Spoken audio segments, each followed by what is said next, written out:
بسم اللہ الرحمن الرحیم۔ السلام علیکم دوستو، دنیا بھر کی خبروں میں آج آپ سنیں گے، لیکن اس سے پہلے اگر ہو سکے تو لائک اور سبسکرائب کا بٹن ضرور دبا لیں، شکریہ۔ روس کی یوکرائن کے قریب فوجی مشقیں مکمل، اہلکاروں کی واپسی۔ انڈیا کی ریاست ہریانہ میں چرچ پر حملہ، حضرت عیسیٰ علیہ السلام کے مجسمے کو توڑ دیا گیا۔ ایک اور مسلمانوں کو نشانہ بنانے والا چینی کمیونسٹ پارٹی کا سربراہ تبدیل۔ امریکہ میں منجمد اثاثے، افغانستان میں بزنس مین سے لے کر ملازم تک سب پریشان۔ منی بجٹ عوام کی کمر توڑنے کے مترادف ہے، ڈٹ کر مقابلہ کریں گے، شہباز شریف۔ روتی چیختی دلہن کو ماں نے ٹانگوں سے اور باپ نے ہاتھوں سے پکڑ کر رخصت کیا۔ گرم دودھ پینا گہری نیند کے لیے مفید ہے، تحقیق۔ تو آئیے چلتے ہیں اب خبروں کی تفصیل کی جانب۔ روس نے اعلان کیا ہے کہ اس کے 10,000 سے زائد فوجی اہلکاروں نے یوکرائن کے قریب فوجی مشقیں مکمل کر لی ہیں، جس کے بارے میں مغربی ممالک کا الزام ہے کہ روس اپنے سابق سوویت ہمسایہ ملک میں مداخلت کی منصوبہ بندی کر رہا ہے۔ وزارت دفاع کا کہنا تھا کہ فوجی اہلکار اپنے مستقل اڈوں کی طرف واپس لوٹ رہے ہیں اور سٹینڈ بائی یونٹ نئے سال کی تعطیلات کے لیے تیار ہوں گے۔ مغربی ممالک نے روس پر الزام عائد کیا ہے کہ وہ موسم سرما میں ممکنہ حملے کے لیے یوکرائن کے قریب 1,00,000 فوجیوں کو جمع کر رہا ہے۔ یوکرائن کی سرحدوں پر روسی فوجیوں کی تعداد اکتوبر کے لگ بھگ 93,000 فوجیوں سے بڑھ کر اب 1,04,000 ہو گئی ہے۔ روس کا کہنا ہے کہ وہ اپنی آرمی کو اپنی سرزمین پر منتقل کرنے کے لیے آزاد ہے اور اس نے بڑے پیمانے پر حملے کی منصوبہ بندی کرنے کے الزام کی تردید کی ہے۔ بدھ کے روز کشیدگی اس وقت بڑھ گئی جب صدر پیوٹن نے کہا کہ روس مغرب کے جارحانہ موقف کے جواب میں مناسب جوابی فوجی اقدامات کرے گا۔ تاہم اگلے ہی دن روس نے اپنے رویے میں تبدیلی کرتے ہوئے کہا کہ اس نے روس کی سیکیورٹی تجاویز پر امریکہ کی جانب سے مثبت رد عمل دیکھا ہے اور کہا کہ بات چیت اگلے ماہ ہوگی۔ انڈیا کی ریاست ہریانہ میں اتوار کو ایک چرچ میں توڑ پھوڑ کی گئی اور حضرت عیسیٰ علیہ السلام کے مجسمے کو توڑ دیا گیا۔ ہریانہ کے علاقے امبلا کے ایک چرچ میں 2 افراد گھس گئے اور توڑ پھوڑ کی پولیس واقعے کی CCTV کا جائزہ لے رہی ہے، تاہم ابھی تک ملزمان کی شناخت نہیں ہو سکی۔ صدر پولیس اسٹیشن کے SHO نے میڈیا کو بتایا کہ 2 افراد چرچ کی دیوار پھلانگ کر اندر داخل ہو گئے اور انہوں نے چرچ میں موجود حضرت عیسیٰ علیہ السلام کے مجسمے کو توڑ دیا۔ دوستو، حالیہ دنوں میں انڈیا میں مذہبی اقلیتوں کے خلاف تشدد میں اضافہ ہوا ہے۔ ملک کے مختلف علاقوں میں گزشتہ دنوں چرچز پر حملے کیے گئے اور کرسمس کی تقاریب کو درہم برہم کیا گیا۔ BJP کا الزام ہے کہ چرچ لوگوں کو زبردستی مسیحی بنانے میں ملوث ہیں۔ دوسری طرف طالبان نے خواتین کے اندرون شہر بھی مرد رشتہ دار کے بغیر سفر کرنے پر پابندی عائد کر دی ہے۔ اندرون اور بیرون شہر چلنے والی ٹرانسپورٹ کے مالکان کو ہدایت کی ہے کہ وہ صرف اسلامی حجاب پہننے والی خواتین کو بٹھائیں اور دوسری خواتین کو بس کے اندر بھی گھسنے نہ دیں۔ زیادہ فاصلے تک سفر کرنے والی خواتین کے ساتھ کسی قریبی مرد رشتہ دار کا ہونا لازمی ہے۔ چائنا نے سکیانگ میں کمیونسٹ پارٹی کے سربراہ کو تبدیل کر دیا ہے۔ کمیونسٹ پارٹی کے سربراہ نے ایغور اور دیگر مسلمانوں کو مذہبی شدت پسندی کا مقابلہ کرنے کے نام پر نشانہ بنایا تھا۔ اقوام متحدہ اور انسانی حقوق کے کارکنان نے اندازہ لگایا ہے کہ 10 لاکھ سے زائد مسلمانوں کو مغربی چائنا میں سکیانگ کے علاقے میں محصور کیا ہوا ہے۔ چائنا نے ان مظالم کے الزامات کی تردید کی ہے اور ان کیمپوں کو پیشہ ورانہ ٹریننگ کے مراکز قرار دیا ہے۔ چائنا کے حکام نے 2019 کے اواخر میں کہا تھا کہ ان کیمپوں سے تمام افراد فارغ التحصیل یا گریجویٹ ہو گئے ہیں۔ دوستو، یاد رہے کہ جمعرات کو امریکی صدر جو بائیڈن نے ایک قانون پر دستخط کیے تھے جس کے تحت سکیانگ سے درآمدات پر پابندی عائد کی گئی تھی۔ یہ پابندی ان خدشات کے تحت عائد کی گئی ہے جن کے مطابق سکیانگ میں جبری مزدوری کروائی جاتی ہے۔ چائنا نے اس پابندی کی غصے سے مذمت کی ہے جو بائیڈن اور ٹرمپ انتظامیہ کے وزراء نے غیر مسلمانوں کے ساتھ ہونے والے سلوک کو ان کی نسل کشی قرار دیا تھا۔ افغانستان کا بینک کاری نظام اثاثے منجمد ہو جانے کے بعد مفلوج ہو چکا ہے، جس کی وجہ سے کاروباری شخصیات کو اپنے عملے کو تنخواہوں کی ادائیگی میں شدید دشواری کا سامنا ہے۔ تنخواہوں کی عدم ادائیگی کی وجہ سے یہ ملازمین اپنے بل بھی ادا نہیں کر پا رہے اور اس طرح ملک کی معاشی حالت خطرناک ہو چکی ہے، جس نے ہر کسی کو متاثر کر رکھا ہے۔ طالبان نے 15 اگست کو جب افغانستان کا کنٹرول حاصل کیا تھا تو امریکہ نے تقریباً $10 ارب کے اثاثے منجمد کر دیے تھے۔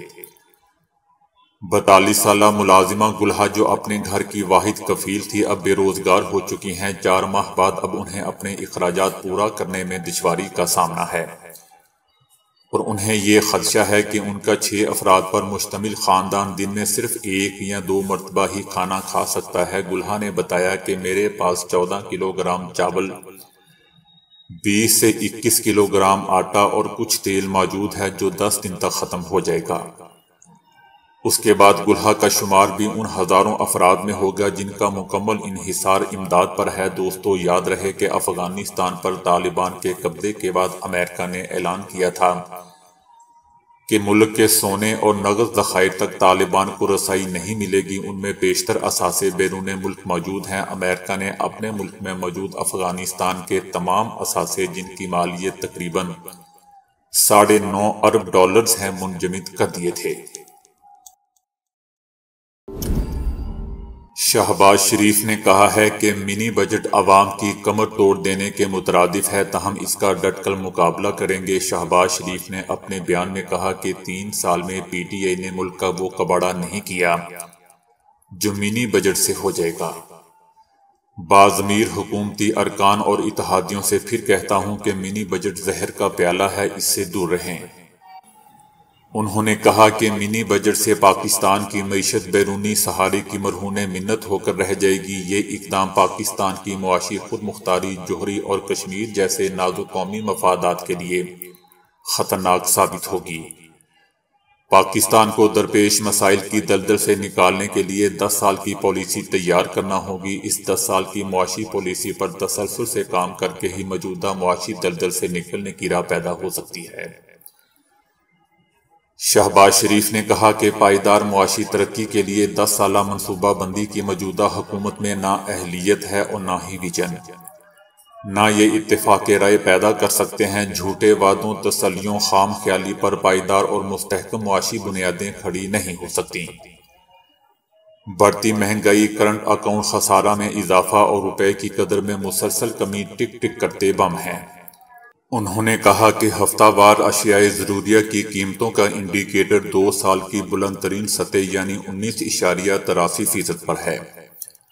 اس کا مطلب ہے کہ مہنگائی مسلسل بڑھ رہی ہے۔ کھانے پینے، بجلی، گیس کی قیمت میں اضافہ ہوا۔ پاکستان کے زر مبادلہ کے ذخائر میں 1.6% کی کمی ہوئی۔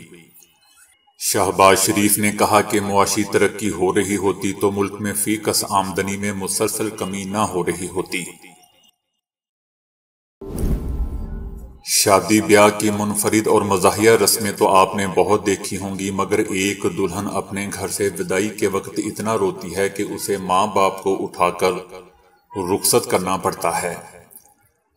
دراصل ہوا کچھ یوں کہ بھارت کے ایک علاقے میں شادی کی تقریب جاری تھی اور جب دلہن کی وداعی کا وقت آیا تو دلہن پہلے دیگر تمام دلہنوں کی طرح روئی، مگر آہستہ آہستہ رونا بڑھا دیا اور ساتھ میں یہ کہنا بھی شروع کر دیا کہ مجھے نہیں جانا، مجھے نہیں جانا۔ یہ شادی بھی عام شادیوں کی طرح جاری تھی، مگر جب دلہن نے رونا بڑھا دیا اور ضد پر اڑ گئی کہ نہیں جاؤں گی تو اس طرح یہ شادی دوسری شادیوں سے مختلف بن گئی۔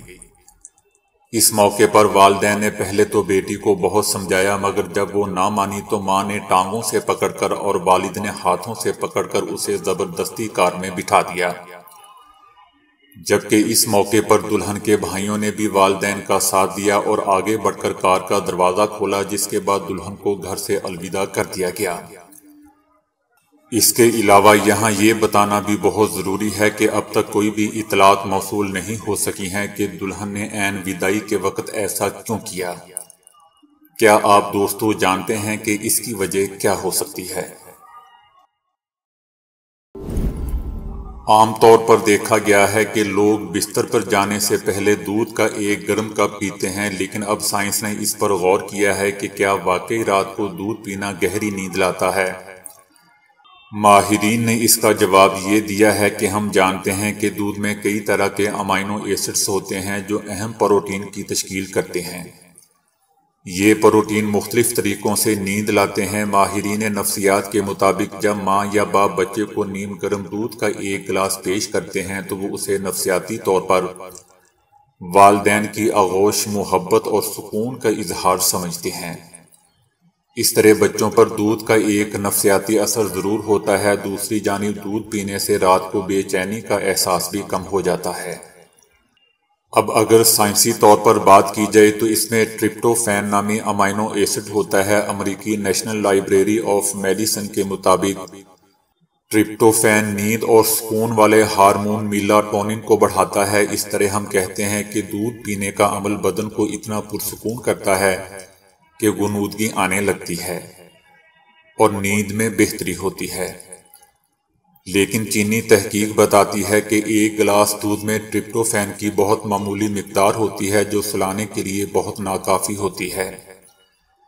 لیکن چینی ماہرین نے دودھ میں موجود دیگر کیمیائی اجزاء پر بھی غور کیا ہے۔ ان میں ایک لمبے نام والا جز ہے جسے کیسن ٹریپسن ہائیڈرولیسڈ یا CTH کہا جاتا ہے۔